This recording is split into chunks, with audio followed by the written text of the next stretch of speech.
सहनाववतु सहनौ भुनक्तु सह वीर्यङ्करवावहै तेजस्विनावधीतमस्तु मा विद्विषावहै। ॐ शान्ति शान्ति शान्तिः।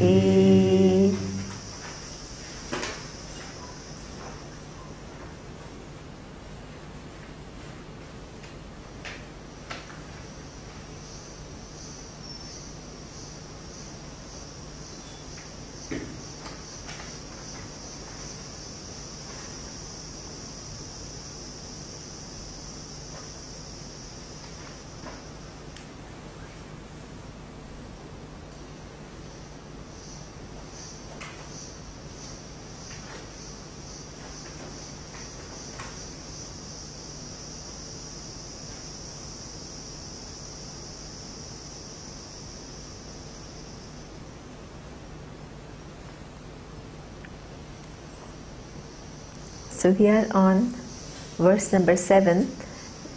Many of the things which are mentioned here I have already explained, so I will not spend that much time, and I will proceed.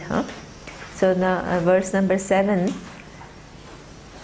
Sarva bhutani kaunteya prakritim yanti mamikam kalpakshaye punastani kalpadau vrisrujamyaham. So as we have seen that according to us there are cycles of creation, right? And all the beings that are here, right, they are within what we call Prakriti, which is Maya. Maya has two aspects. One is the capacity to project, and the other one is the capacity to cover the reality. So as long as that cover remains, you are within Prakriti. Right? And as long as you are within Prakriti, laws of karma and all apply to you. Right?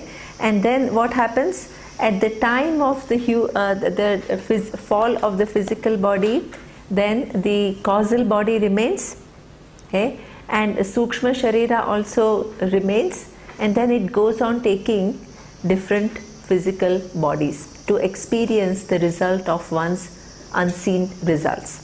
Right? Which then begin to fructify, which is what we call prarabdha karma. At the time of the total resolution of the universe, causal body remains. Okay? The causal body which has all the information about each one's sanchita karma.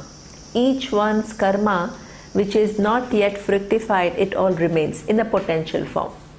So at the time of the second cycle of manifestation, all these, the jivas and the causal, the sanchita karma and the causal bodies which are not yet manifest will again start to take on the physical and subtle bodies. Okay, so this is what happens, and that goes on through cycles and cycles of creation. There is no end, right?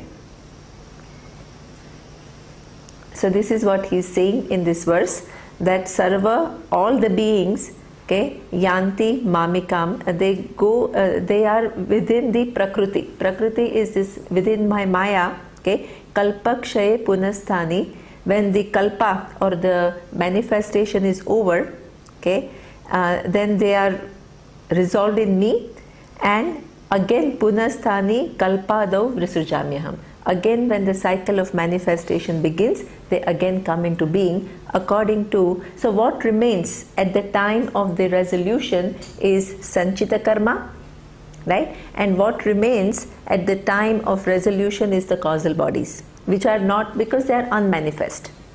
Okay? Then what comes into being at the time of creation is physical and subtle bodies, right? And that as long as that causal body remains, there is no end. It is like the tree, until the roots are cut, it just goes on. Even if it is unmanifest, if you cut the trunk, right, it's unmanifest, but it will again come up because the causes remain, right? Now the Lord Krishna again repeats the idea in verse 8. It says, prakritim swamavashtabhya visrujami punah punaha bhutagramamimam krusnam avasham prakritir vashat. So now the question is that Lord Krishna is speaking from the standpoint of Ishvara, right? So what is avidya for me? What is ignorance for me? Okay, from the standpoint of all knowledge, can I say that that is also ignorant? Does all knowledge know this reality or not? It knows this reality, right? So that he says, I am in control. This is why you want to pray to Ishvara, who is not under the influence of Prakriti, who is the master of that Prakriti, and you want to his help to help you cross over, right? So he explains that I am not within this Prakriti. What is avidya, ignorance for me, is from the standpoint of all knowledge. What did we see? And or the standpoint of Maya, it is avarana shakti. It is the capacity to cover this reality for each one of us, so that each one is born thinking that I am this little individual. So Ishvara, the cause of the universe, the all knowledge, is the master of that Prakriti, and we are under the influence of Prakriti, right?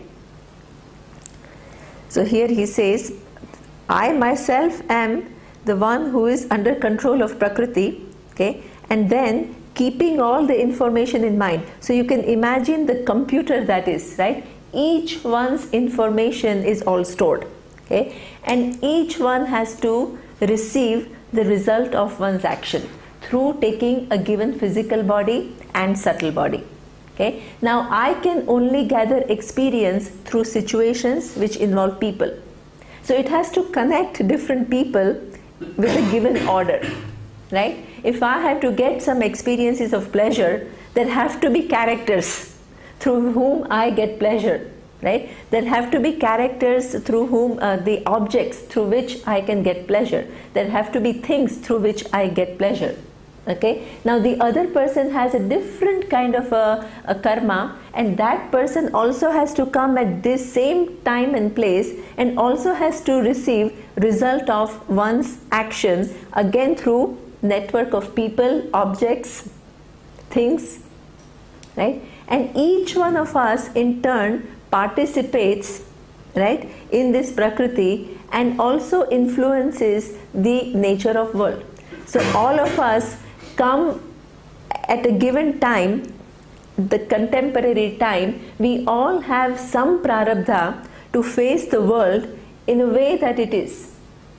If we had come even, I think I was talking about the information technology and how it has revolutionized how we live, right? Even 20 years, I was thinking 50 years ago, but it's even just 20 years ago, the people who lived in the world was totally different world. Right? So we all have some prarabdha to face the common world that we are facing. Okay? Then depending upon the country that we are born, we all have a similar prarabdha.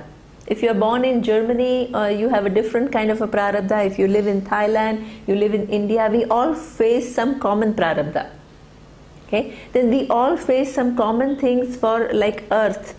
Right? Then within India, if you are born in Mumbai or you are born in a small village like this, you have a totally different prarabdha. So there are some commonalities, and at the same time there are some uniqueness, and it just goes on becoming more and more specific, right? Even in Bombay, you can be born in, there are so many people, and you can be born in a slum, or you can be born in a very beautiful area, and you have a different prarabdha. Different, right? Within one family, two siblings they are not the same. They have had the same parentage, but they have different experiences, and they recount their childhood totally differently. Okay? So you have some commonalities, and then you have uniqueness, and all this is like a computer program, imagine, which has all these different variables, which has to set it all right in a way that each one gets the result or the situation that one deserves. This is the magnitude of this cause and effect relationship and the connections that it puts together. It is just mind-boggling. And what is interesting is that at every second it is also incorporating the fresh karmas that each one is doing and readjusting the whole world according to the inputs that is given by each one of us. Every second. Okay. So this is what we say, this is Ishvara. And that is that the Prakriti is not subject to Prakriti, is the one who wields, who is the one who is in control of the Prakriti. And Bhuta Gramam Imam, the entire groups of people, everybody, Krusnam, entirely, not leaving anything. Okay. Now what we have to understand is that very important. Okay, you think that Ishvara, the all knowledge, seems to be manifesting only in living beings. Okay, but it is not the case. As we have seen, even things which seem like inert, there is no such thing called inert actually. Okay. Of course, the table cannot get up and protest saying that I've been sitting here, I've been moved around from here to there. Today I'm taking a strike, I don't want to be here, right? A human being can do it, table cannot do it. So what is the difference between a human being and the so-called inert or insentient objects? The only difference is that in human beings and all living beings, which includes animals and plant kingdom, there is what we call Sukshma Sharira. Whereas in an inert object, there is no Sukshma Sharira. Right? Sukshma is subtle body. So this is why when in the physical body, the Sukshma Sharira, when it leaves, it again becomes inert. Okay? But whether it is inert or it is alive or living, the fact is that all knowledge is very much the basis of both. Okay. We have seen that when I look at the body, I look at the mind, it comes to the ultimately what is putting it together is all knowledge.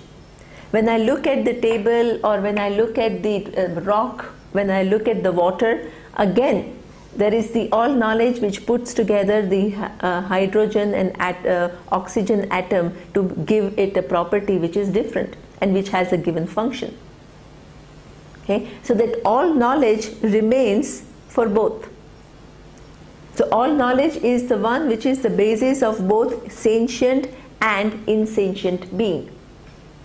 The difference between sentient and insentient is that there is a presence or absence of subtle body. To understand this, we go back to our dream. In our dream world, which is created from our own consciousness, you have mountains and you have human beings. Mountains are stationary and human beings are alive. Right? And they are interacting with each other. But both of them come from your consciousness. From the standpoint of the consciousness from which they are both created, there is no difference whatsoever.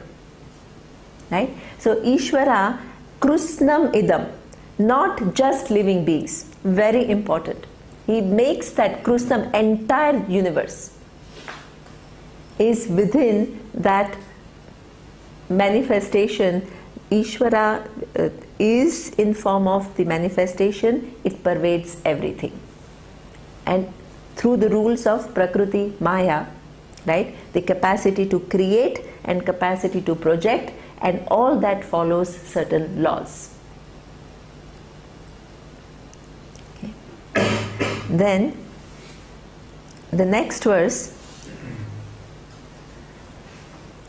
न च मां तानि कर्माणि निबध्नन्ति Dhananjay उदासीनवदासीनं asaktam teshu karmasu. So as I had mentioned once earlier, that you think that if Ishvara pervades everything, then Ishvara should be affected by all the miseries that we see around us. We see so much violence, we see wars, we see murders happening, lot of cruelty that human beings exhibit, there is abuse, all kinds of things which are so-called very ugly.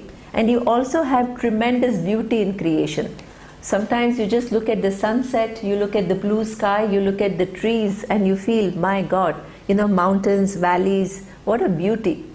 Okay? So you have beauty in abundance, and then you see sometimes how human beings behave, how much they care, they are capable of caring for each other. Okay? And how much the animals, that day who was talking about this dog, and how much the dog just instinctively saved and put his own life in danger. The incredible amount of intelligence and incredible amount of beauty and wonder is there. Okay? So you have cruelty on one hand, and you have incredible beauty on the other hand. And that is true for all times. We have a tendency to kind of romanticize. Oh, nowadays, because if it is Kali Yuga, everything is bad. In the previous Yuga, things were wonderful. Not true. The whole teaching is the jivas have karma. Karma, and if you're born as a human being, you're a mixture of punya and papa. You can have a predominant punya and you can have a little bit less of papa. True. Right? But it is a mixture. Human being is mixture of both. And each one of us, we can see, we have some tremendous goodness. We are totally capable of behaving very responsibly. We are responsible of being very caring. Okay? Showing love, compassion, generosity. We all have that part in some measure. Okay? But we are also capable of hurting, sometimes causing a lot of pain to people who we are specially close to.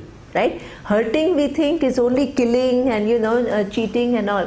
In fact, hurting takes place the most in the closest relationships. Okay? That is when all your things which are kind of suppressed when you deal with the outside world, they all start manifesting. And unless you take care of them, they are not going to go away. No Vedanta will work for you. As Surya was saying in the meditation, you have to settle account with Ishvara. There is no way you can bypass this order. The order of dharma, order of karma, order of psychology. No way, because it is order. It is infallible in nature.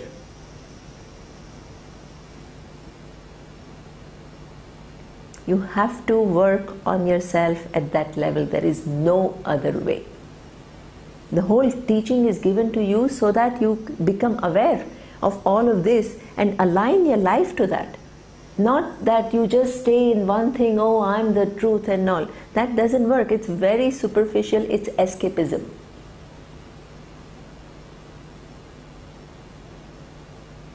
Okay? So this is where he says that these are all, everybody is governed by my Prakriti. Nobody is out of that. And Prakriti means laws of Ishvara. Nobody can bypass. Right? But Ishvara himself is not subject to any of the misery. As we have seen that in case of shirt, right, the cloth does not have any characteristic of a shirt. The shirt can be small or big. The cloth is independent of that. Okay? The cloth is made of yarns. Yarn is totally independent of the cloth. The yarn itself in turn is nothing but fibers. Fibers are totally independent of being a yarn. The fibers themselves are molecules. Molecules are independent of being fiber. Atoms are independent of being molecules. Particles are independent of the atoms. At each level, the whole thing, it is already free. You don't need to free it.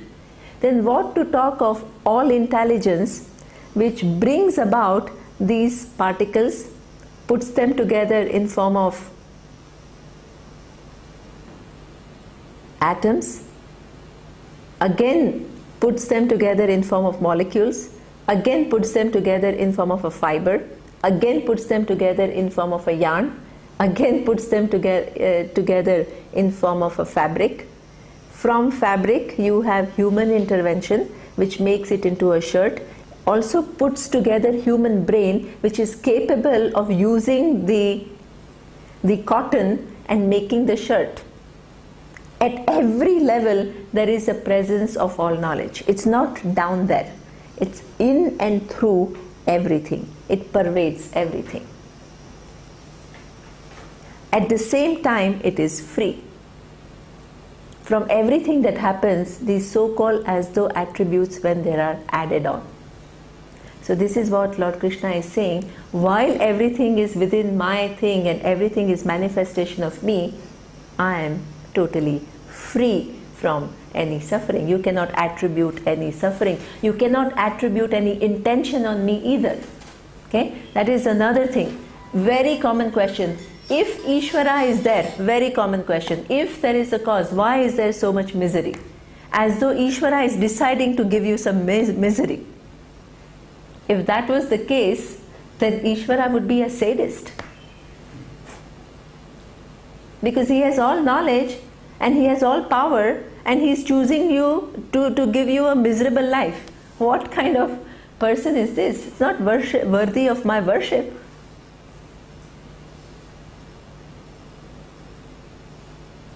Only when Ishvara is in form of, only when you understand Ishvara in form of all the laws, as well as the beings who are subject to laws, then you have a proper understanding of Ishvara. That is when these kind of questions stop to arise in your mind.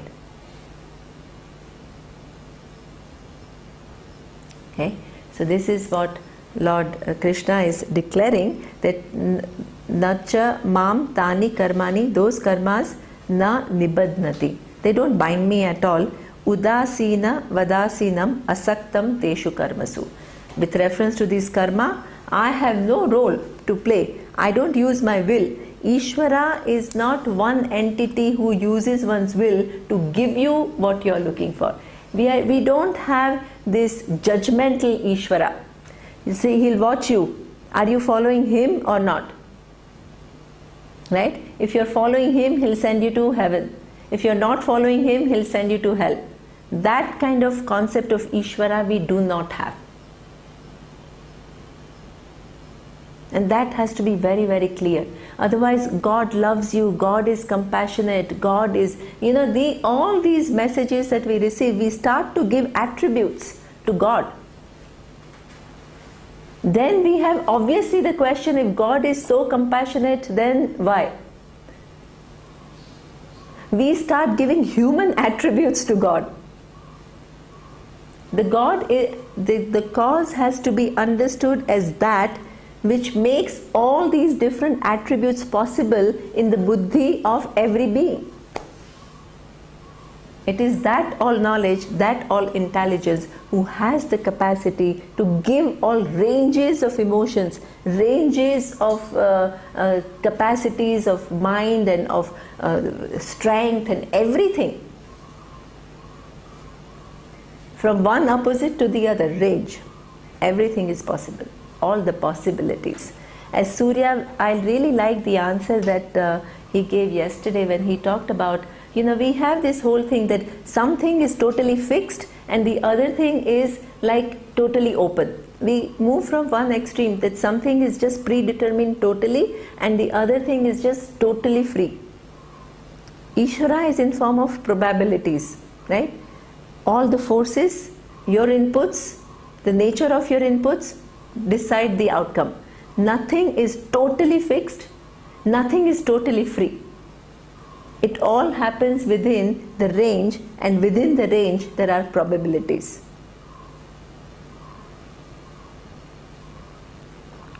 And everything is governed by this all knowledge, with precision. And every second when we input, we change the course of the universe by our inputs. This is why I think Puran was saying that when you do a Vedic chanting, that you send out in the cosmos some sounds, right? What you were saying? Vibrations, exactly. which can change. This is why they talk a lot about these collective prayers. It can change. Like Surya was saying, that meditation, your own effort with reference to your being, it can change actually the physical wiring of your neurons. It is incredible. Dustin was showing us with the chain that without moving anything, you just have an intention of moving it and the physical object will move. You are not doing anything, you are not moving your hand at all. This is the capacity that we are given. And that capacity is part of the programming of all knowledge. Right? And itself has no attributes. If it had one attribute, it cannot have the other attribute. If there is no other attribute, you won't find in the manifestation other attribute. You see both, it is free from both. Right? Udasina vadasinam asaktam teshu karmasu. Okay. Again, if you don't understand, you think that, oh, Lord Krishna is saying that you still imagine him as a person, and you said, oh, he has got nothing to do with, you imagine some kind of a being with a total indifference. You see, if you don't expose yourself to the tradition of teaching, you keep on operating from your own framework. You create an entity, right? And then I say, oh, I'm never affected. That means, oh, that human, it's almost like a human image. That is Ishvara. And then that Ishvara is totally indifferent. And then you think being wise is to emulate that. And then you just want to be totally indifferent to every event that takes place. That is neither advisable nor possible. You are given this capacity to act, right? To emote. You don't want to curb it. You don't want to stop it. You don't want to be like a stone or a robot. That's not living life. Right? So what Lord Krishna is talking about, that I am not affected, is not one being who's indifferent, not at all. The laws never get affected by what is happening. That is the fact. Right?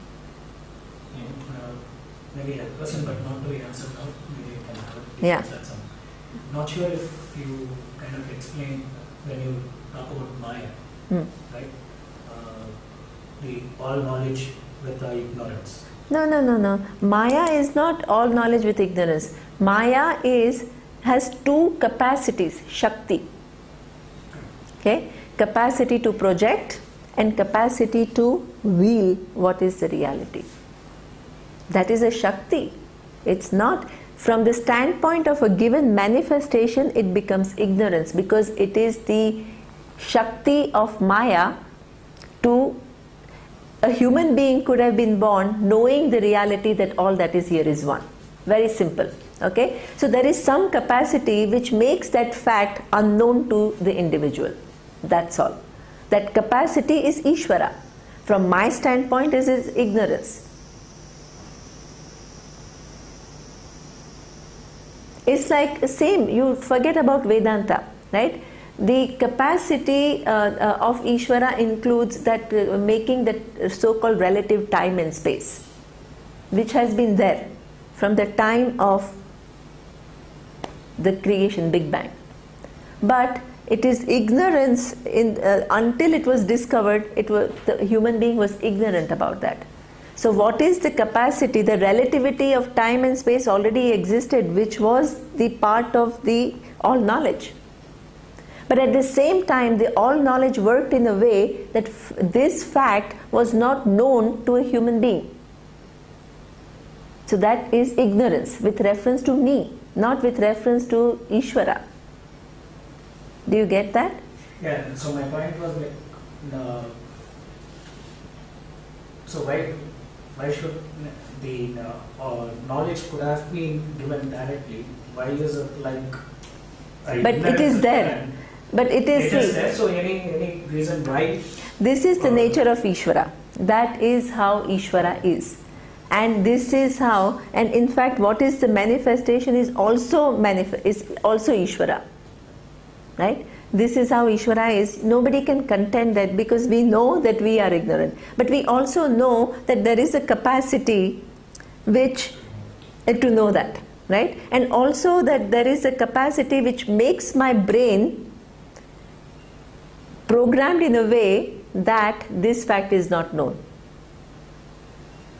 At no level you can say it is not true.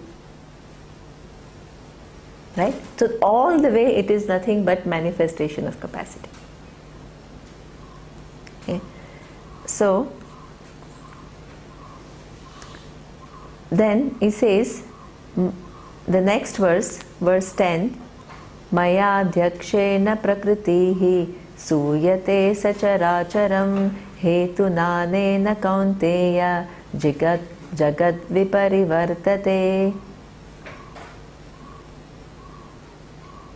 As I had said, that Prakriti is the one which brings into being both movables and immovables. That is, sentient and insentient beings. Okay?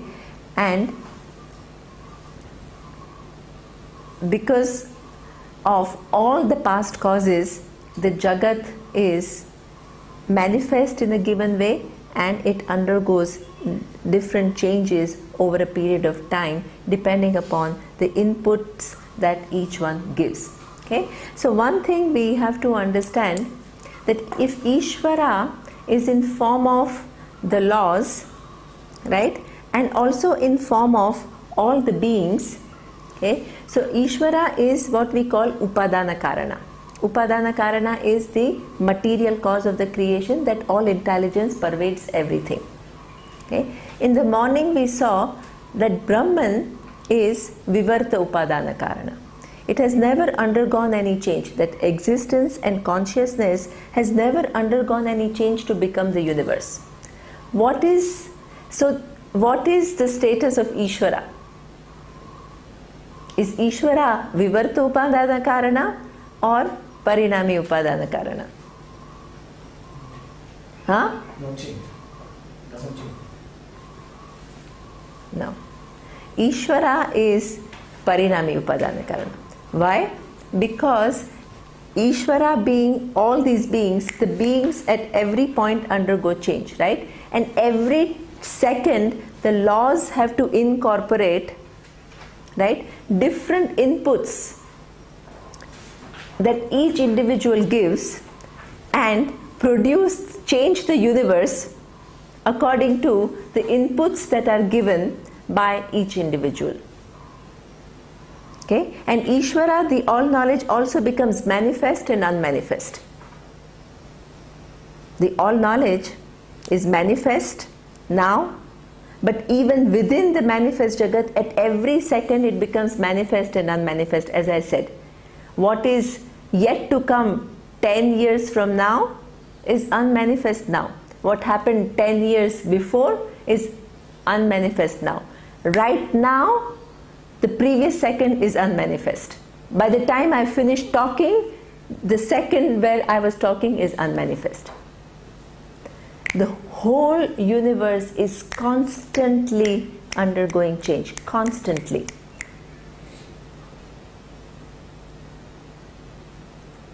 Okay? And Ishvara takes into account, that's why nothing is like fixed. It's in a constant flux. It's a totally dynamic universe where nothing is fixed. It's not like what is going to happen at 20 years from now is totally fixed. No. How we act is going to decide how the universe is going to be in 20 years from now. So in terms of ecology, what we are today is a result of the causes which are accumulated from the time of industrial revolution. Okay? But how we choose to act now will determine what the nature of environment is going to be 20 years from now. It's not fixed. And this is why there was this very nice documentary by Al Gore, who was saying that we've come at this critical juncture where we have to do things differently, right? Unless we do things differently, there is going to be a major disaster, right? So that means that what is going to happen, it's not like, yeah, all knowledge knows everything. It's the idea of all knowledge we have to take out is like everything it is fixed and you are just made it into some kind of, these puppets who just have to come and, move around. No.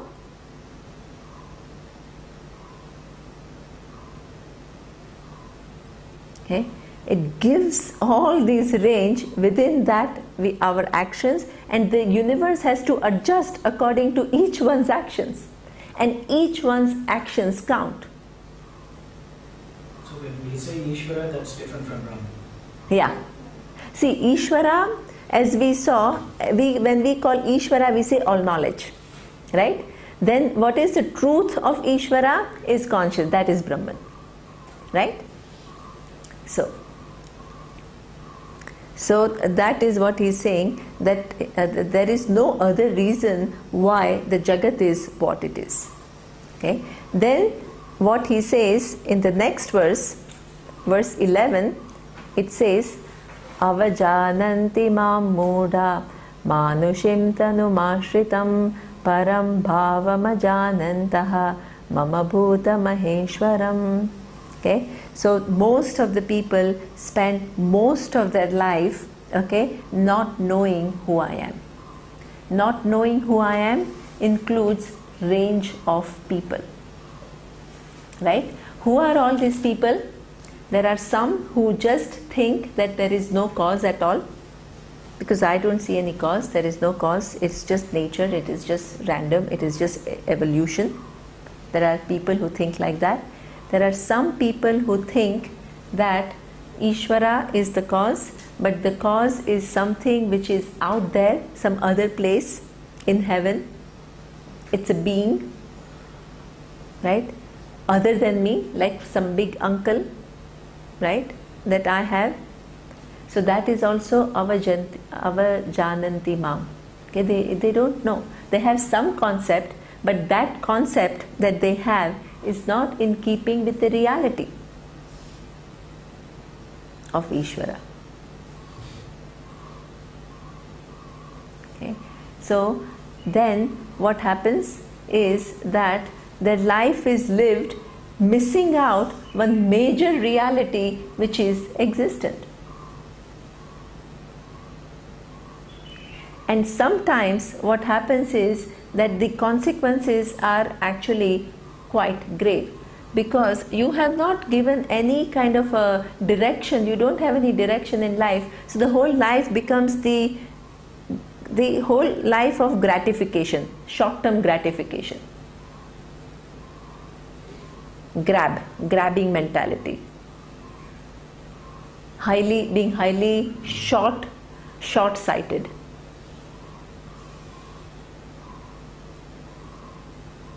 Right? That I find myself in the world, I want to accumulate the maximum wealth that I can. I want to get the power so that I can be somebody. Okay? I will not hesitate to just move forward because I don't see anything else. Okay? I don't care about the environment. What is the bottom line? What is the profit? We think that this is how we human beings behave. After so much of talk about environment, how many corporates behave responsibly, truly, with reference to taking into consideration some ecological factors in their decision making? Very few.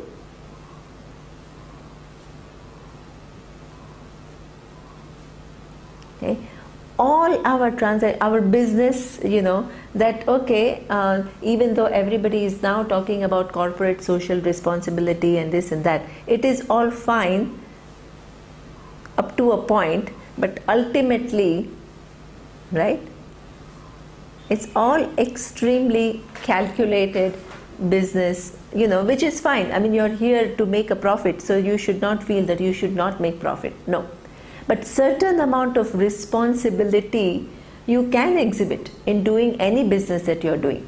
Surya gave me a book, which is a very nice book, from being smart to being wise. This is meant for leaders. Leaders are smart, they are not dumb people, right? They have a lot of brain. To succeed in the world, it's not easy, right? But that smartness doesn't always, that smartness can be highly, you can be very, very smart. A thief can be very smart, very intelligent, but there is no wisdom there.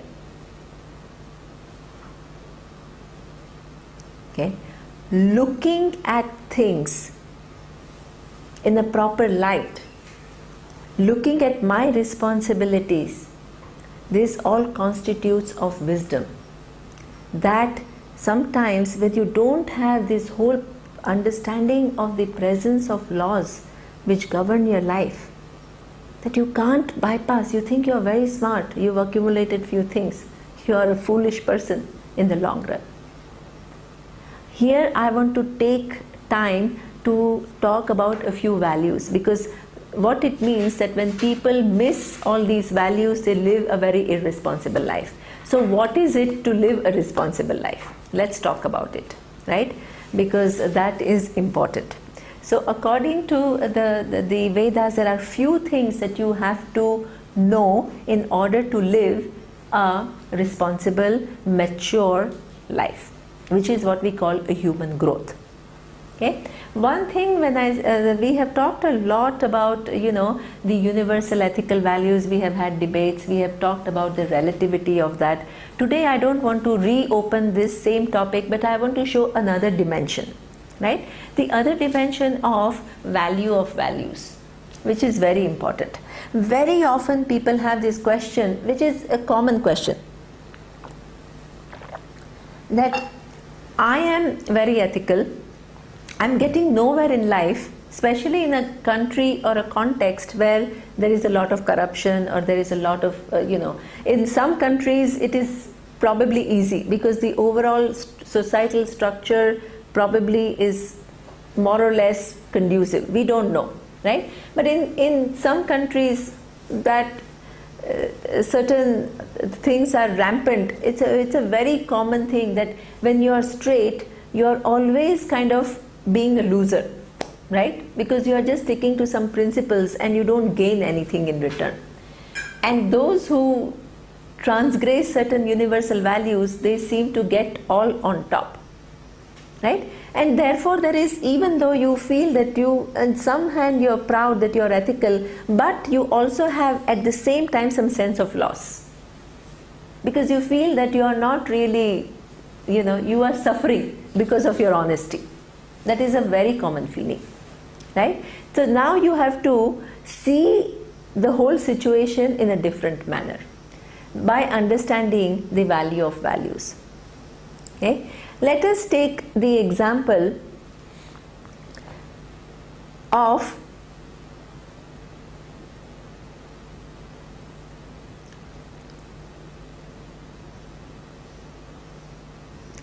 okay, I want to give an example of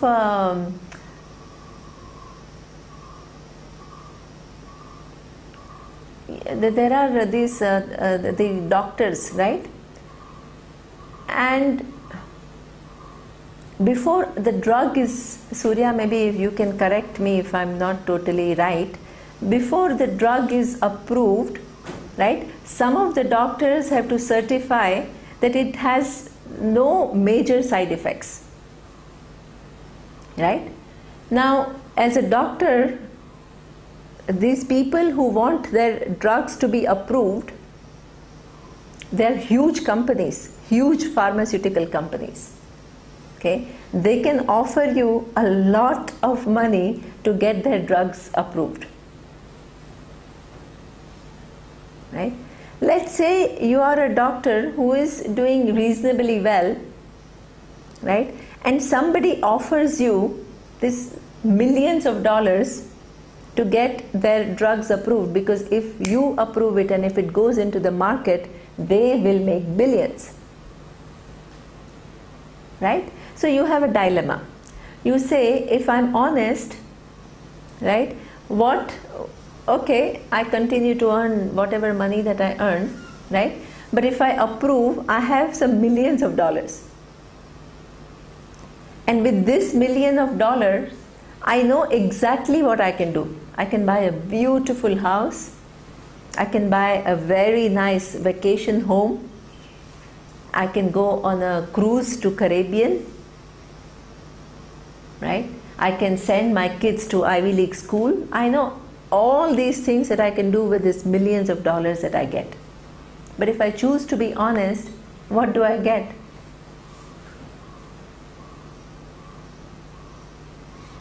I don't really particularly see much of a gain, except for some kind of a, okay, maybe I'll feel I'm honest. Okay? So some people are able to stick by just this little feeling that, yeah, I'm honest. That itself is enough. Okay? But many are tempted by that. So they are rational beings. We can't call them bad people or evil people or anything. They have a given opportunity. A situation presents in front of them and they have to make a choice. Okay? Now everybody, as I had said, law of dharma means that everybody knows that it's not good, that if I give an approval for a drug which does not deserve it, it is not something which is the right thing to do. Everybody knows it. It's not that they don't know it. But I don't see much of a gain by following the values. So I am susceptible. Somebody may. It's not that everybody will. No. Somebody may decide to give that approval. So let us see what is going on. What is going on in the calculation of that person. The person is just making looking at pros and cons. Okay. The person is of course considering certain risks. If the person is caught, there is a possibility of going to jail, right? So every time you go, you also want to cover yourself because you know it's wrong. But provided you've taken enough precaution and said, okay, I can safely avoid going to the prison or being found out, then the person may go for the choice where the person gets million, because otherwise person doesn't see much of a gain in just being honest. The opportunity cost is very high. This is how it is seen. Okay. Now, in order for you to follow the ethics, do I need to tell the person that doing that is not good? The person already knows it.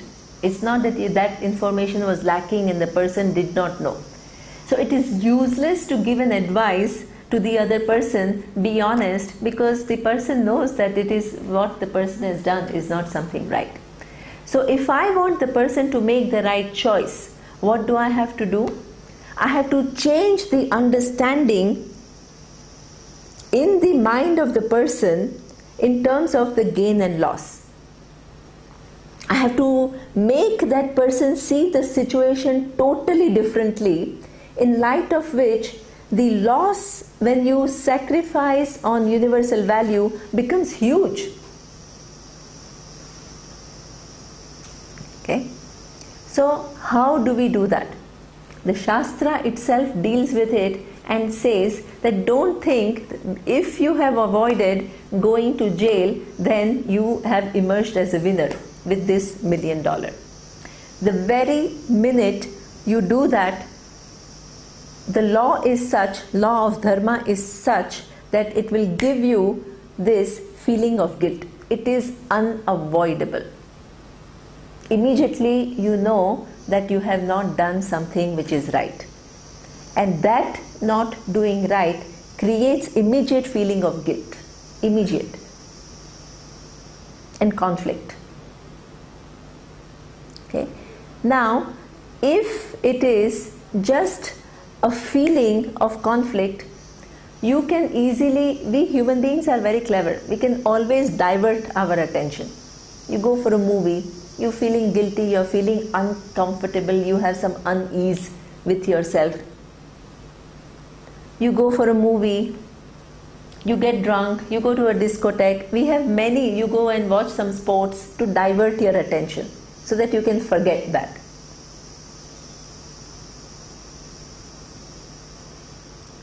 right? But it is not as simple as that. It's not that you can, if you could forget, then that's very good. But things are not like that. Okay? What happens is, when you do something which you know is wrong, not only you have the feeling of guilt, you fall in your own self-esteem. That you cannot do things which are right. That is a big thing. Not falling in one's own self-esteem. What also happens is, once you sacrifice on a universal value, it will not take long for you to sacrifice the second time. Opportunities will come. So the guilt feeling will continue or increase, multiply. Right? The self-esteem will go down further. Over a period of time, when you've done it a few times, what happens? There is a fear which sets in. I may be found out. Anytime anything can happen. There is fear.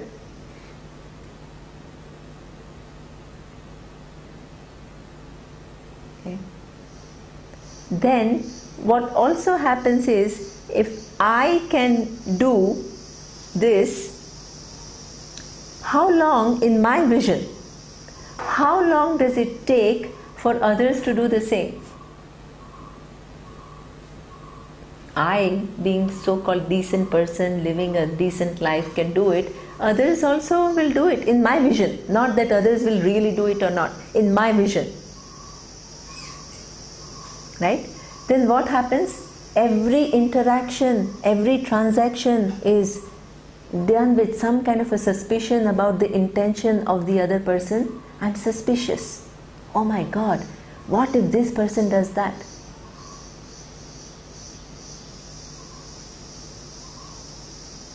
Imagine my transaction with the world where I cannot trust. I cannot trust people. I cannot trust. I develop so much suspicion about everybody, everything. Imagine the burden. I mean, it's incredible.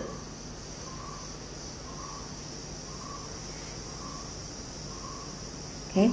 With that kind of a mind in conflict, which has a low self-esteem, who is suspicious of the world, who cannot trust, what kind of quality of life are you going to have? You can have million, and you can have 1 billion, you can have 10 billion. You have to face yourself.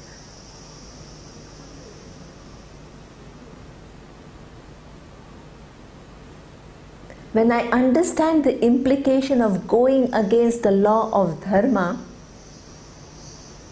the loss becomes huge.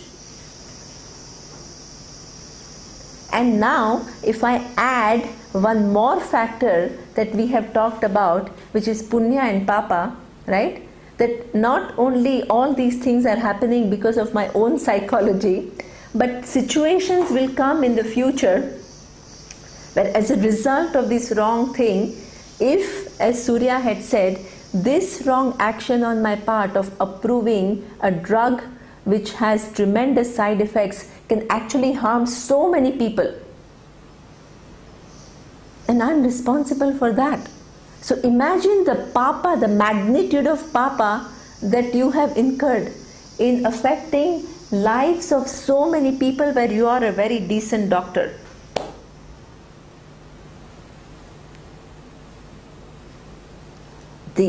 Look at the magnitude becomes so big, it becomes a very bad bargain to do it. Not because your parents are telling you to tell the truth, not because the religion is giving you an advice. No, it is not anybody's advice. It's intelligent living, it's smart living. You are trying to maximize your own peace. That's all. It's for you. Following of values is not an obligation for anybody else. As long as it remains an obligation, which is an external obligation, time is not far that you will sacrifice. If you don't see the loss, you have not seen the value of values.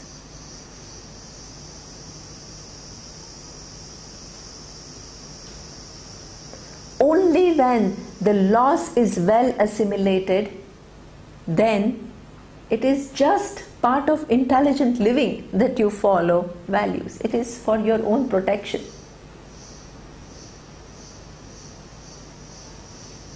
Okay, so this is what we call intelligent living, responsible living.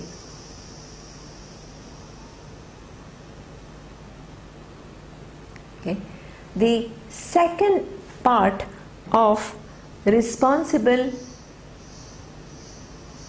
living is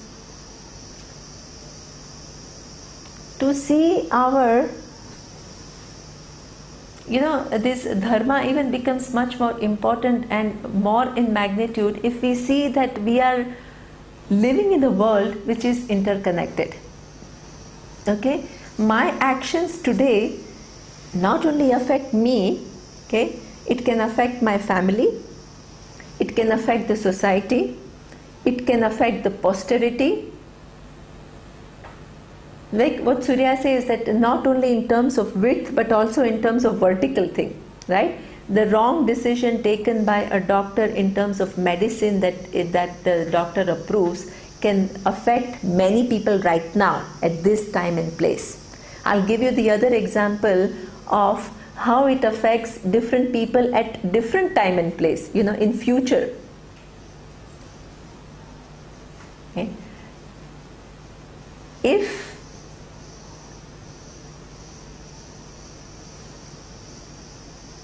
I'm not very careful about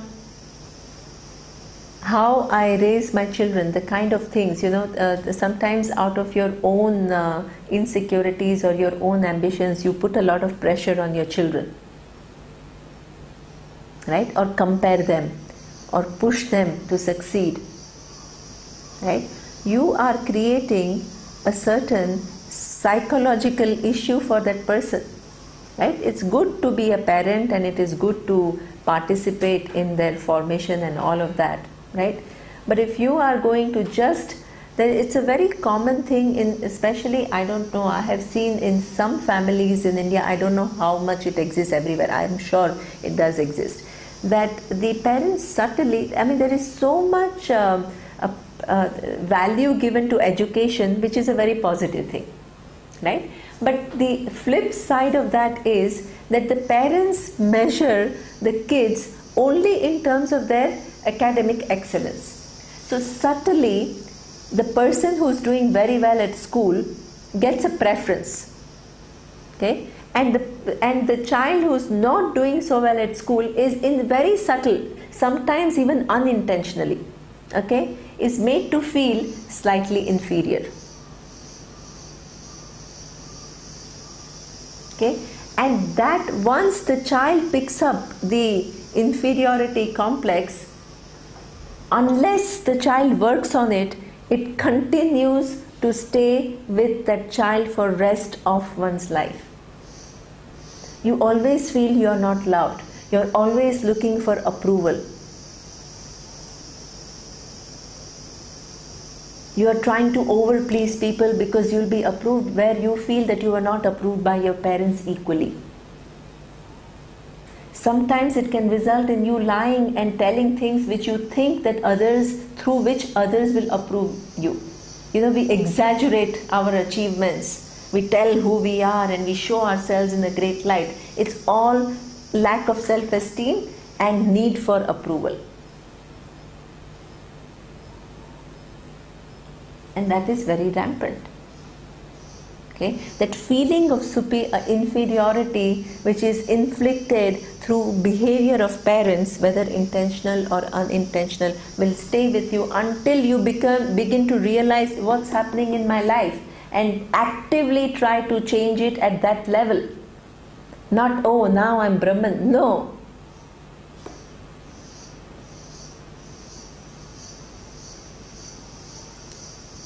Okay. Unless you work on it, it will not go. So that means let's assume that the child has not worked on it, right? So there is this feeling, most of the people are not even aware what is happening. So they carry this sense of inferiority. Now that child gets married. The child is feeling insecure, right? So sometimes that insecurity can come out as seeking approval. Sometimes it can come out as the pretense of superiority. You want to put people down so that you feel good about yourself. In fact, the superiority complex is nothing but another form of inferiority complex. So with your spouse, you can be very abusive because now you feel you're in control, and in order to make you feel good, you can put somebody down. It can come out in so many distorted forms. Okay? It affects your relationship with your spouse, with your own children. You begin to then again put pressure on your own children. What you hated as a child, you end up reproducing in terms of your own behavior.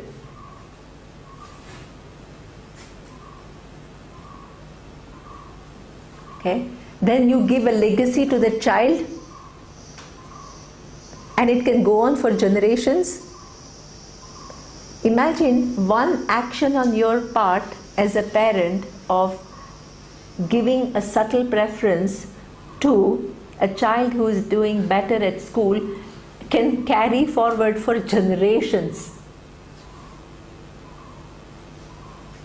Understand, we live in an interconnected world. Our actions affect so many things at so many levels, horizontally and vertically. When you begin to make decisions taking into account these facts, these are facts, these are not advices. You cannot but be a much more responsible person.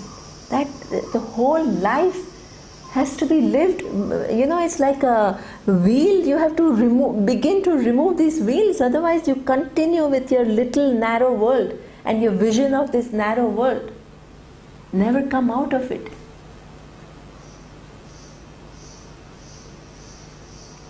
Okay?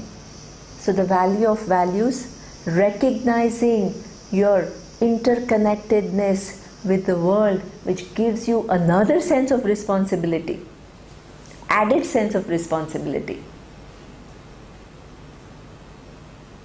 And the third thing, which is again part of, in fact, two more things that I want to talk about in terms of responsible living, right? Which I have to talk about next, or should I continue? Can I continue right now? Okay. Is everybody? Just one question. Are these things, they are of course valuable, the doctor's example, bringing up parents, etc. But from our own understanding, are they coming out of these shlokas anywhere? I mean, I'm not being able to make the connection. Yeah. So, and I'm in no hurry to finish the, this chapter or that chapter, doesn't matter. Yeah. But are these I must want to... this is where I was, as I had just said, that people wanted to know a few things, right? And I had promised that I will use some of the shlokas, if you remember, to give these things which is very critical for people to live a responsible life, right? So I will choose certain things that I want to convey, and I will choose certain shlokas. Why did I choose this shloka? Because he says that if you don't recognize Ishvara, you avajananti ma mudaha. People are muda, right? People waste away their life. Those who don't know me, right? This is the verse 11. The deluded fail to recognize me, right? Not knowing me and my nature of things. So I'm talking about how many problems we can have and what is it which is to have responsible living, right? Bringing Ishvara in your life is at so many different levels. And these are the things that you cannot go out of this camp and not know. And they were the questions. So I'm using the appropriate verse to stretch a little bit to cover what needs to be covered, right? Otherwise you just say, okay, other people who are deluded, they don't know me. Next verse. This is not for that. The camp is not for that. What does delusion mean? How does one get out of delusion? this is the value added that a teacher gives. Otherwise, anybody can just read the translation.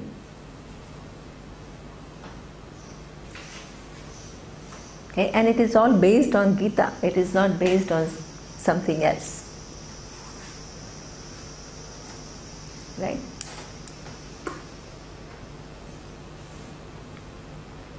The other two things that I wanted to talk about, which constitute a responsible living,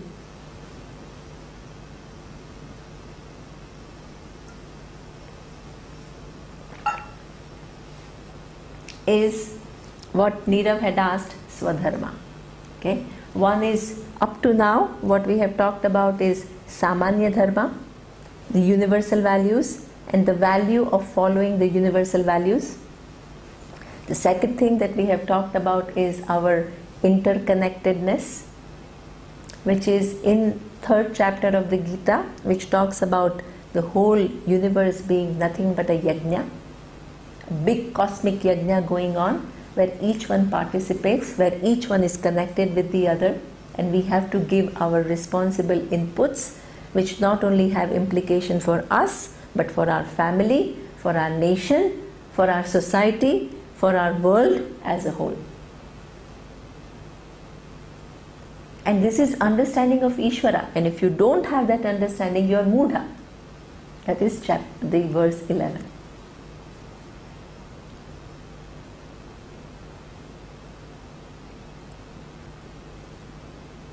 Okay.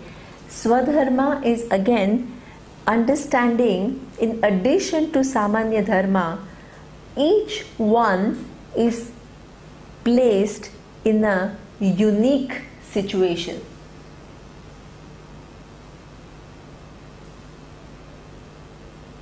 Okay?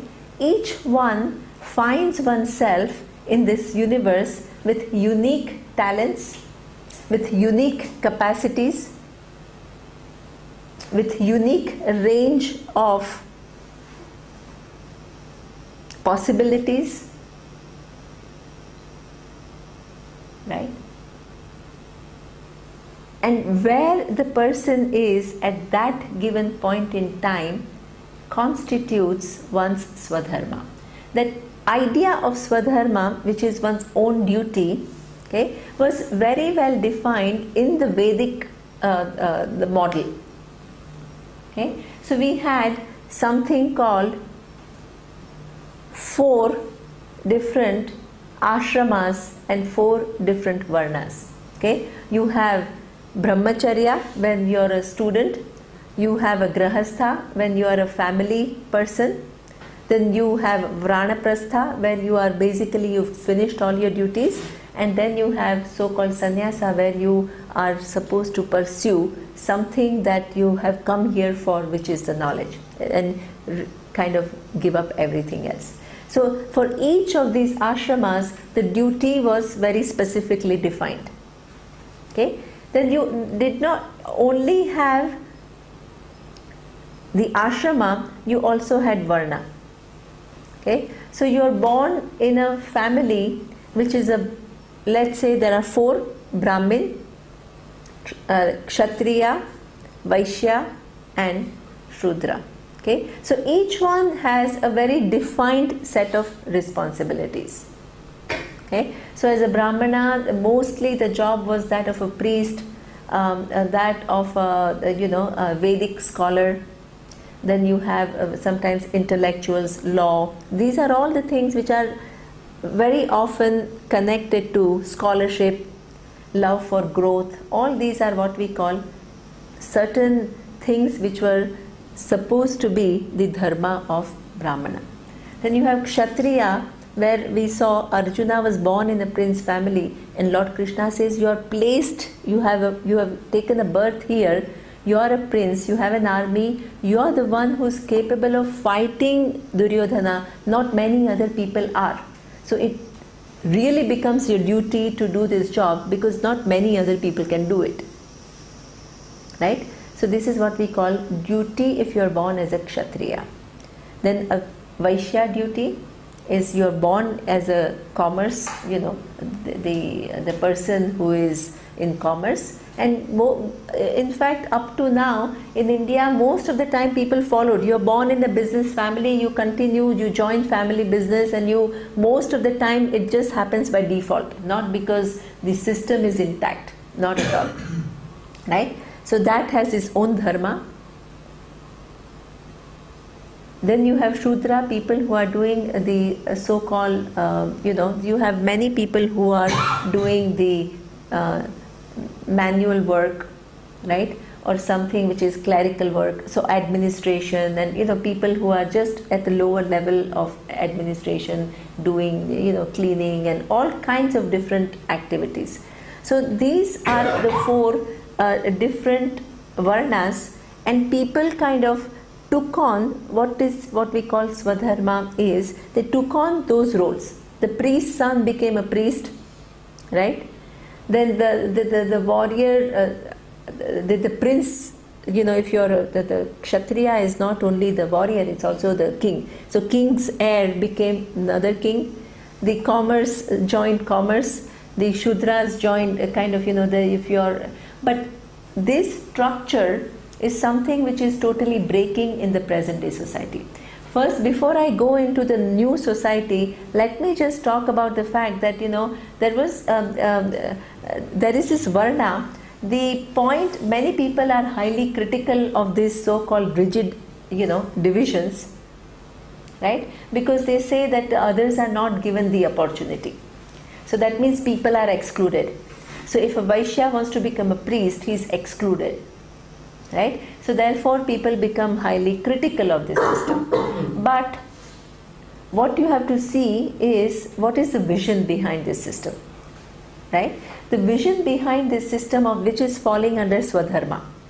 And now for the modern society we have to look for another definition of Swadharma. We cannot stick to it. But I just want to first talk about the traditional system and the reason for it, right? So one thing is, as we have seen, according to the Veda, the final purpose of a human being is not to just have more money, to have more power, to have more progeny. That is not seen as the final vision of life. The final vision of life, as stated in the Veda, is moksha. Moksha is knowing your own freedom. Okay, so the life is meant for your own freedom. What you do, right, is meant for growing as a human being to become eligible for that freedom. So what you do is not of a great consequence. What is of consequence is you grow in whatever you are doing. So that means you can be born as a Brahmana, you can be doing the work, the so-called job of a Brahmana, but in terms of guna, you may or may not be a Brahmana. We have seen very, very often that a priest can either really take a lot of effort to learn the job, learn the mantras, learn the rituals properly, okay, put really heart and mind in performing those rituals, no shortcuts, okay, lives a pure life by a certain rules. So this is what we call a person who is doing karma of a Brahmana, but also in terms of guna, the person is Brahmana, right? The person has sattvic guna. Okay? You can have a Brahmana doing a Brahmana karma, but the minute somebody walks in, he's only looking at how rich that person looks. How can I extract more money from this person? Okay? So he is Brahmana by karma, but not by guna. So he is sattvic, he is doing something which is supposed to be sattvic, but he doesn't, he has rajasic guna, thing of taking things, right, for oneself. You can have a priest who is not even paying enough attention to, he doesn't even bother to learn the chants properly. He doesn't even study properly. Okay? So he is doing a karma of Brahmana. In first case is karma of Brahmana, but is sattvic, the person who is exhibiting right qualities, taking one's duty seriously, doing it with full heart, making enough effort to make sure that one has learned things properly. The other one is doing one's duty but for the sake of maximizing one's own benefit. The third one is not even learning anything properly, is a total lax. This is where Neera was asking, but why is it important for people to learn things properly? Because it's sometimes falling within, if you've decided to take up a given thing, then you do it properly. That is considered good thing to do, right? So you can be tamasic. So what is the vision of Veda? That even if you are born in a Brahmin family, you are doing a Brahmin karma of a Brahmin, but your job is to grow as a person who becomes highly sattvic, who does one's job properly, who does whatever is entrusted on you with full heart and full mind, and takes the trouble to grow in that role and benefit people in return. So that means the vision of life is to whatever you are doing can be fixed, but use that to grow as a person. A Kshatriya is the same. Kshatriya can do the job. You are born in a family of a prince and you can rule the kingdom. Okay? Or you can be a soldier. You can be sattvic, rajasic, or tamasic. Right? You can, if you are a king, you can be a highly benevolent king. You can do your job properly, rule with justice. Okay? Take care of your subjects. That is what we call sattvic. The other one is what we call rajasic. You are a king, you are only thinking about increasing your power, okay, getting more riches for you. Okay, and you can be a Kshatriya, and in terms of guna, you can be tamasic. You just use your position to exploit people. Okay, so what is the vision of Veda? You continue to do, wherever you are born, you can continue to do what you are doing. Your whole attempt of life is to grow from, we all have tamasic tendencies, okay, to grow into that sattvic being, doing whatever you are doing. That is what we call Swadharma. And that will then prepare you for that final thing, which is moksha. As a Vaishya, it's the same thing. You can be highly sattvic. Nowadays you see, some of the industrialists are doing lot of charities, lot of good work. They can be honest, they can be doing charities, they can benefit the society, they can take care of their employees. They are doing the karma of a Vaishya, but they are sattvic in nature.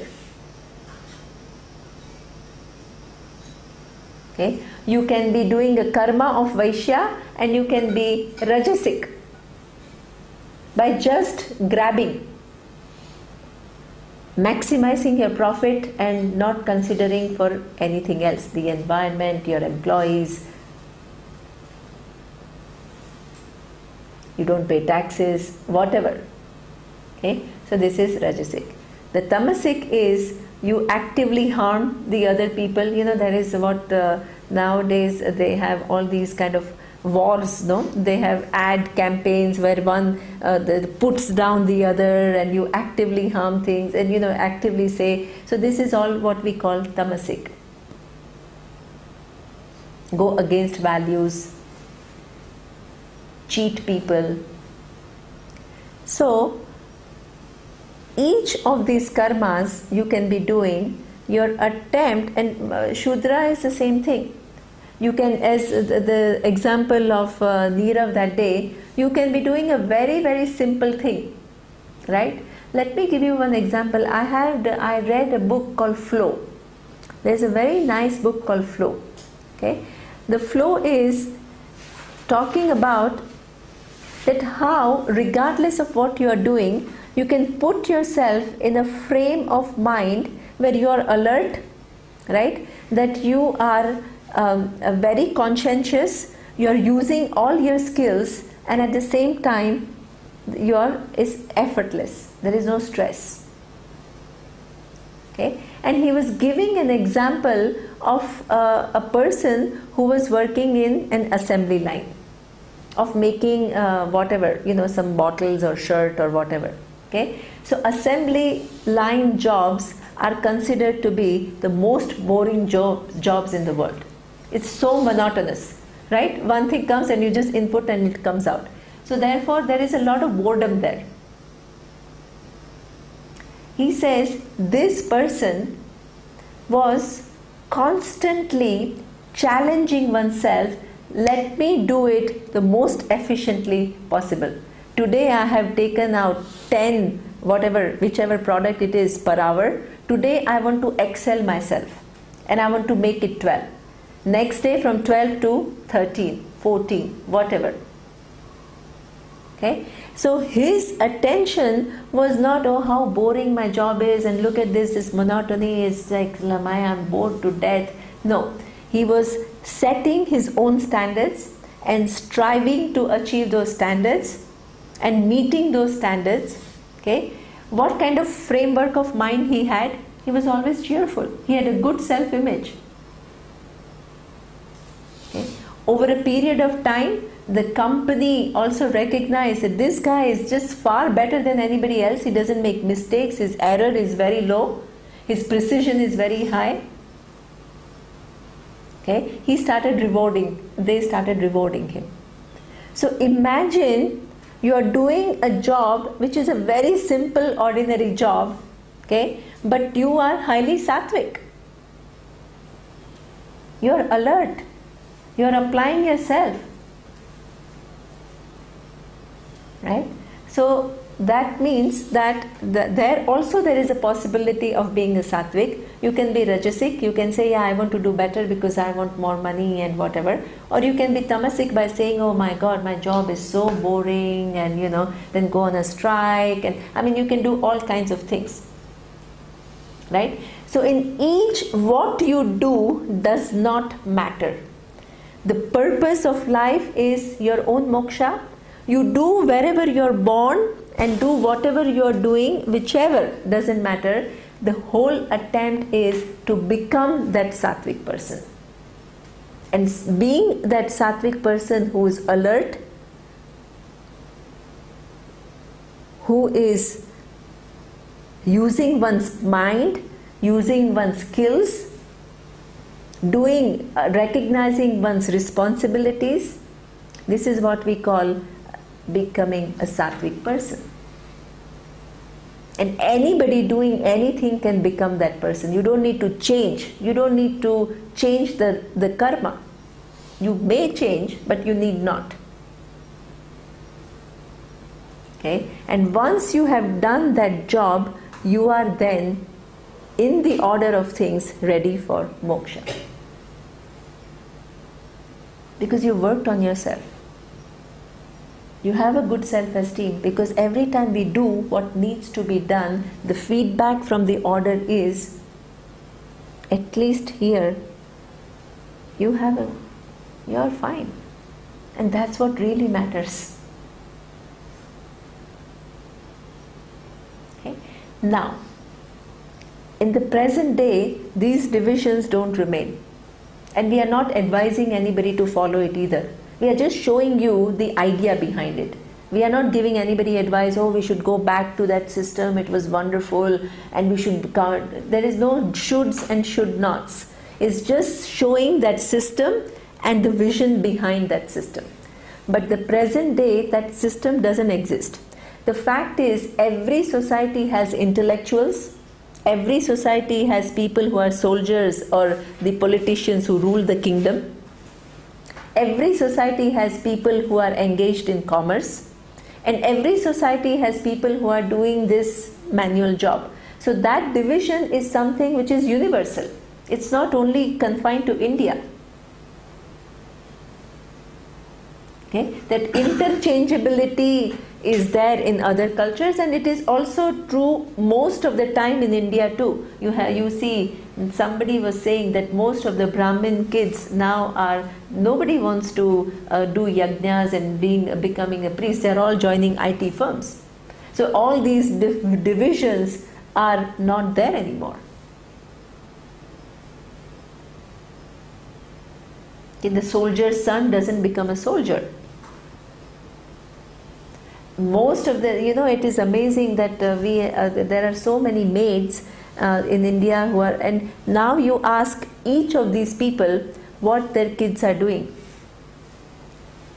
Each one is working very hard to send their kids to schools who are now studying engineering, sometimes IT, sometimes all kinds of things. It's no longer that the people who belong to what we call the Shudra, they remain that, not at all. The pace with which the society is changing is incredible, and that's good in some ways, right? But in that changing context, what is my Swadharma? That is the question. What is my duty?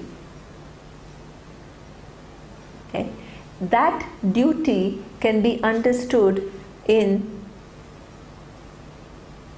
a slide till 7. Can I go on? No problem. I'm not overstretching, because I know sometimes after 1 hour the levels of concentration can really go down, but it's okay. Okay. Can I opt out? Yeah. Yeah, please do.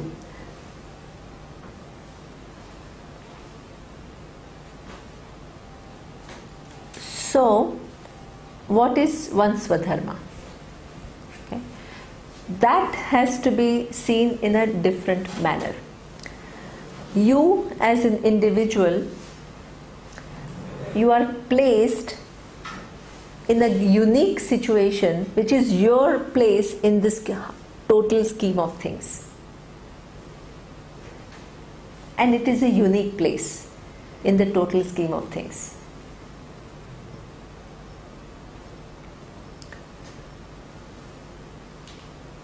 The easiest way to understand Swadharma is in terms of different roles that we all have to play. Okay, I'm placed here. I'm specially connected to my parents, right? I have certain duty towards my parents. I'm connected to my children. I have duty towards my children. Each role has a different script, right? I'm connected to my spouse as a husband. I have a different role to play. I'm connected to my colleagues because we work in the same place. I have a duty towards my colleagues.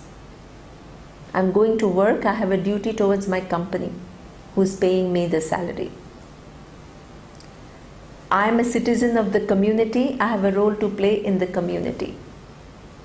I'm a citizen of a nation. I have a role to play. I have some role to play with reference to the nation. I'm a citizen of the world. I have some role to play as a citizen of the world. This is my Swadharma. Okay. Each role that I play has a very specific script. It's different. Right? With reference to the parents, when I'm young, I don't have much role, in the sense I don't have that many responsibilities. I'm mostly a receiver. I am recipient of their love, I'm recipient of their care, I'm recipient of all the financial investments they have done on me. But as I grow up, I have a responsibility to give back. I cannot be indifferent to that responsibility.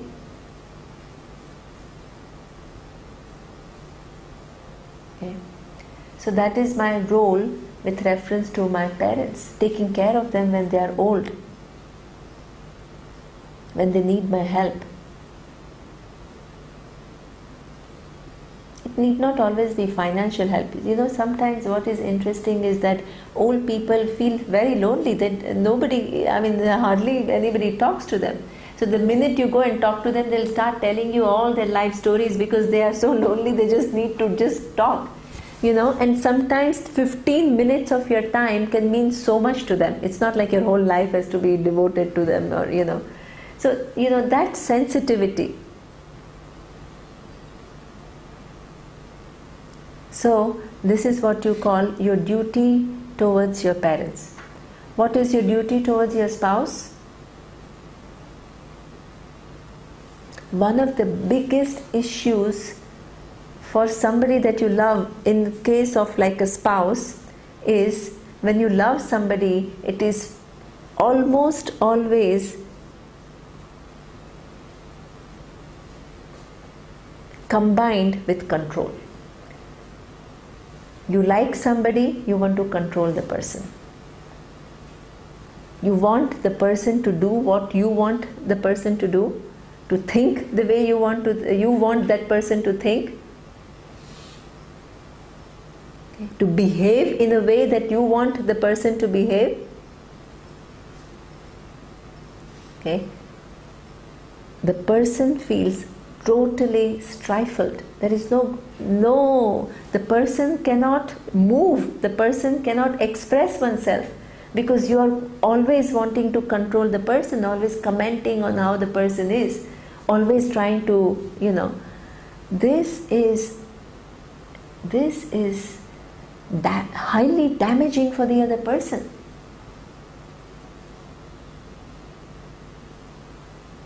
Okay. Your Swadharma is, you know, our Swamiji says that two individuals have come together. What is the purpose of their coming together? Each one helps the other to grow so that both are going towards moksha. Both grow so that each one feels that I'm bigger than what I was before. Not that, oh, now I cannot do this, I cannot do that, I'm told not to do this, and this, I'm judged, I'm always suspected. What kind of relationship is that?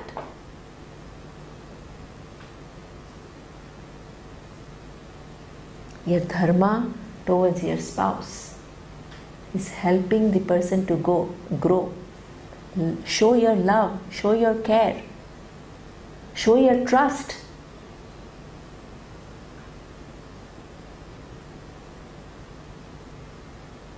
Okay, this is your Swadharma towards your spouse. Your duty towards your children. Very, very often in this so-called modern world, what happens is that both parents are working. Child is left with babysitters because of nuclear family. Before, at least they were grandparents, then they were given a lot of love and care because parents were busy. Many times now they are with maids. Okay, the child, you brought one human being into this world. When the person is most vulnerable, when the person needs you the most, you don't just leave them with babysitters. Okay, that is your dharma. To take care of them, give them proper values, give them right understanding of things, talk to them, communicate with them.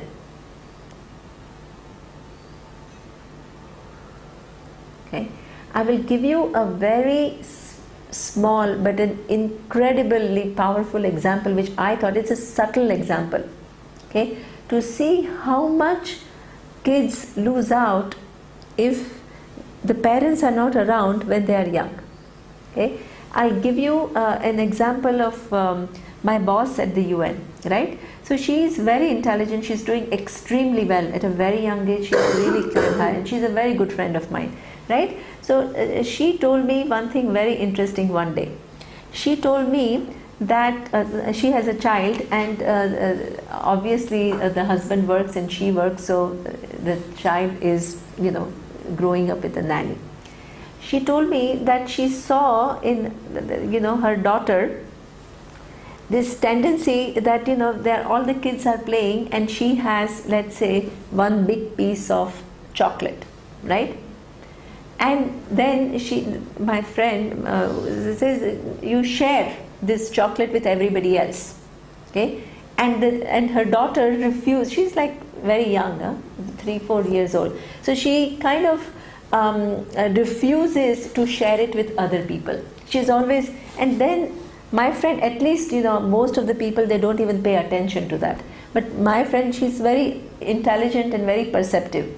So she says, but why is my child having this tendency not to share, right? So she looked a little bit at what was happening, and she found out one thing, that the nanny, okay, was trying to feed the child, and you know how the child is very playful, they run away and they don't eat and they go here and they go there. So what does the nanny want to do? Finish the job of feeding the baby so that she can be free, okay? So in order to finish the job, she had to make her eat quickly. So what she would do, she would tell her child, if you don't eat this, right, somebody else is going to come and take it away. This is her technique to make her eat fast. This is just, she is only trying to do her job, okay? In doing that, which seems like something so innocent, no big deal, what is happening? The child is afraid somebody will come and take away my food. What is the result? The child wants to protect whatever she has. If it goes unnoticed, where most of the time it gets unnoticed, the child becomes somebody who cannot share, cannot give. Okay?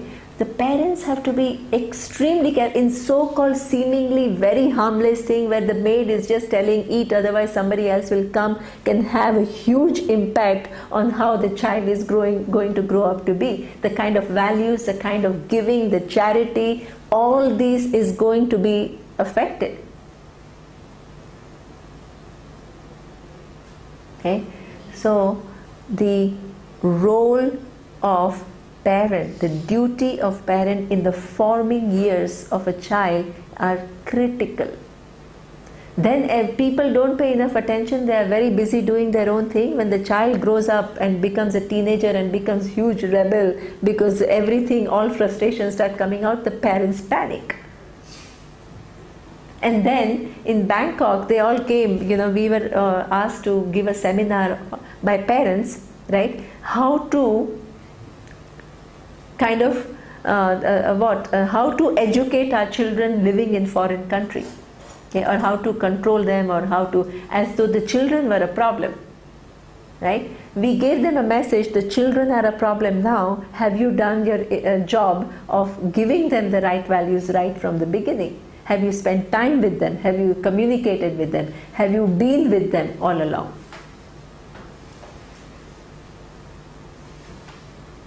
Okay, so this is your Swadharma. As an employee, in each of these roles that you play, there is a script. And you have to do it properly. If you have decided to take up one job, even if it is not the ideal, not the perfect condition, you have to give your best. That becomes your Swadharma. You are taking money. Very often, you know, the UN where I was working, it is extremely well paid, very, very high salaries and everything. But the nature of job is, you know, people come with the thing that they will change the world. And obviously, UN cannot change the world. So over a period, they all become frustrated. right? So they are taking this huge salary and they are not doing their best.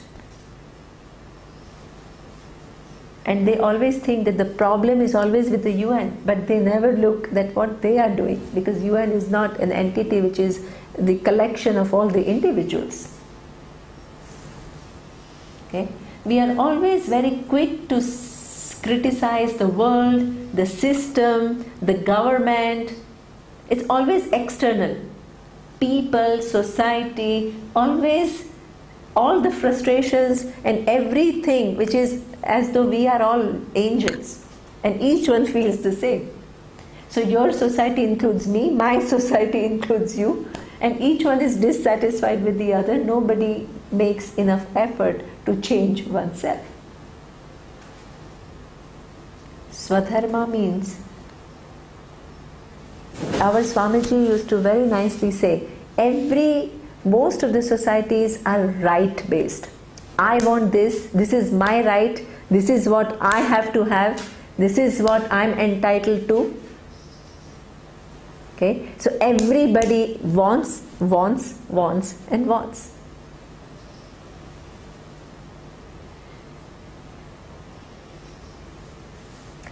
Our society traditionally has been duty based. What is my duty? Very different. Because that's where really I can make a difference. I only have certain say over my own life. I cannot very much change the others. I may want them to change, but whether they change or not is not really in my hand at all. I can show them the value for changing, but I cannot force anybody to change. But I can change myself. That free will I can use to change myself.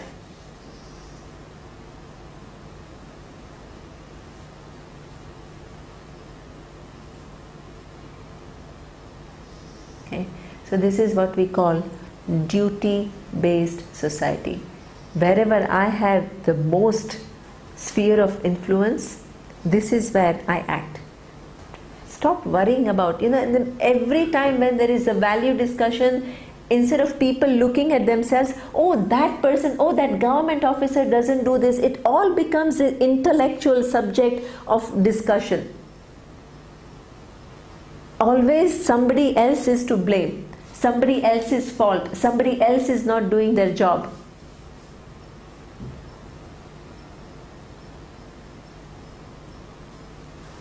One, duty-based means my responsibilities. What do I have to do?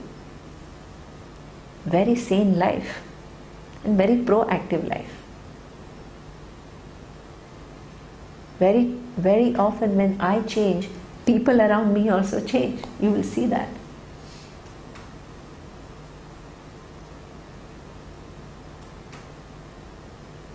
Okay, so this is what we call Swadharma. Each role that I play, I have certain responsibility towards that role.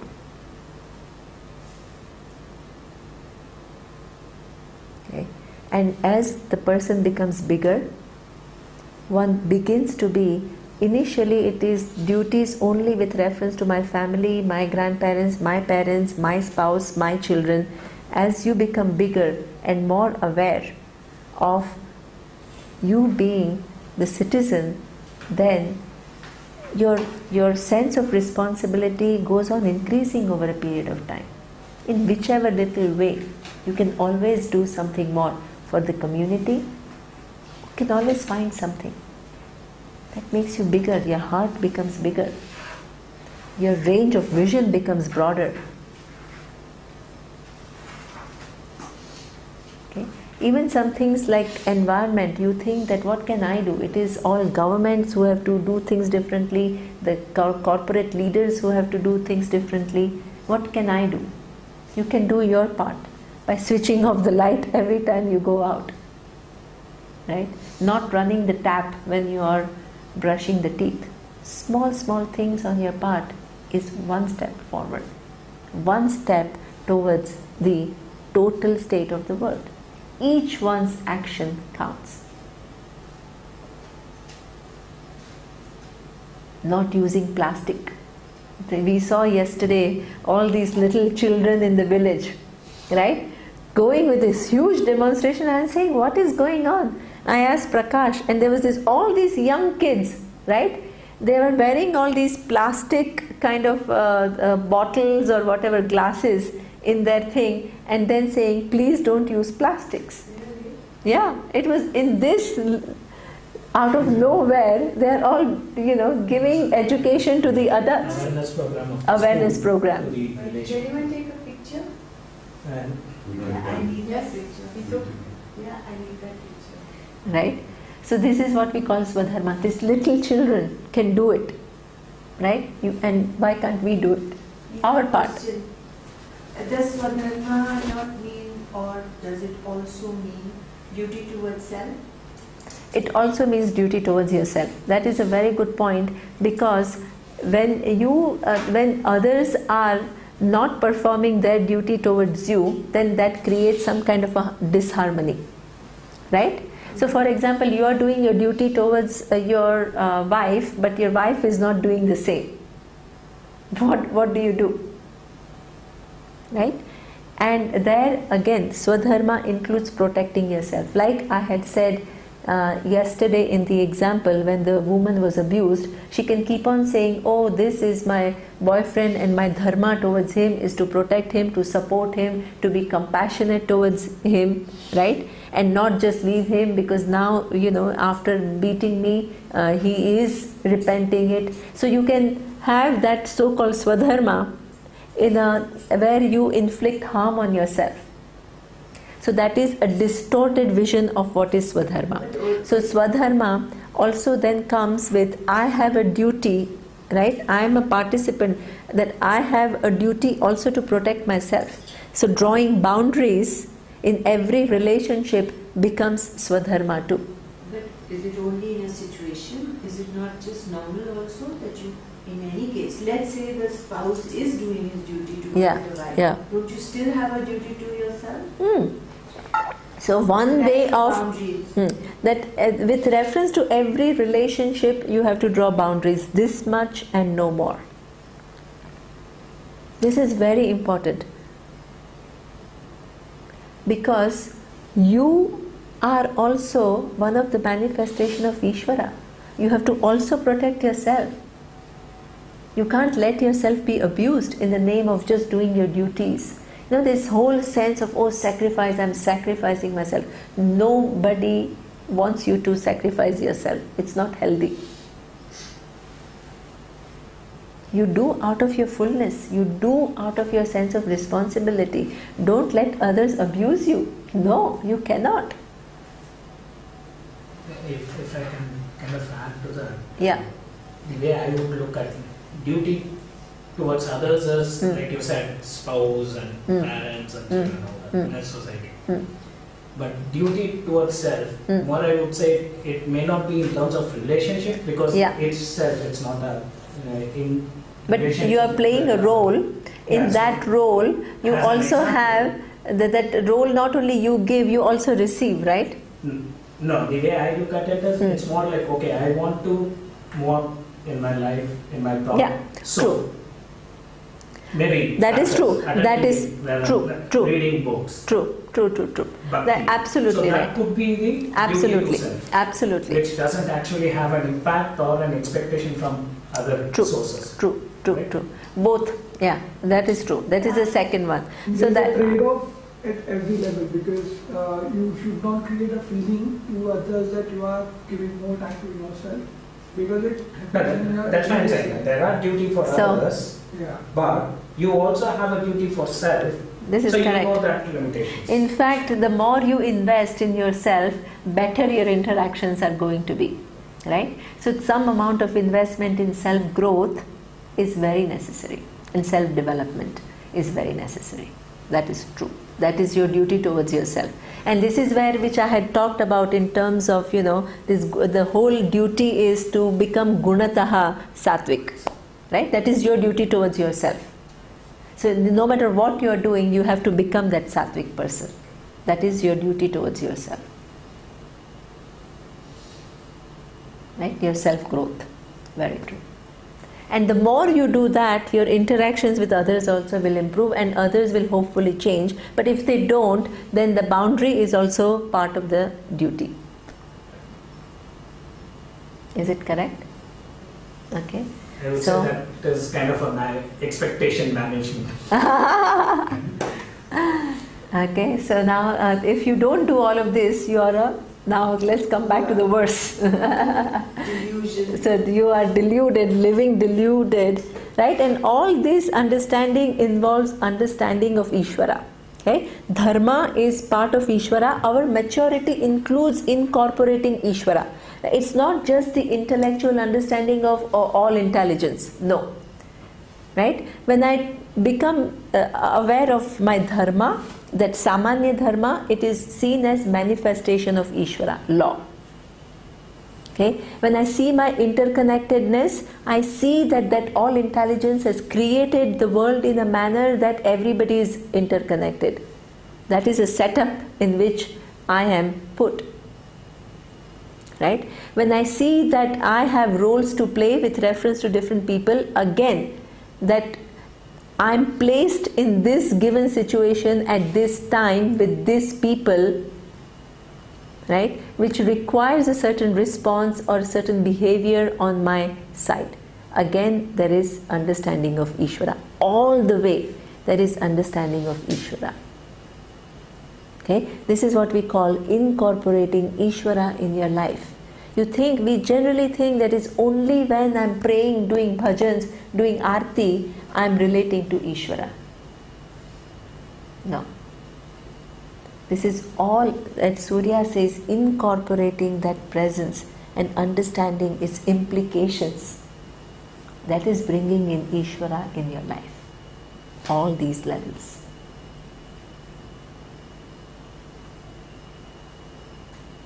Okay? Otherwise, you're a mudha. You live with no awareness of Ishvara and you just operate from your desires, and time is not far that you will just sacrifice on values and go deeper into the confusion. As we have seen, the cost of not following values is huge.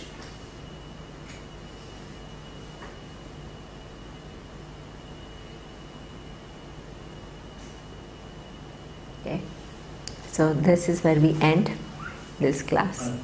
Very lighter note, not to criticize, on a very lighter note. I think it's, sorry. Okay.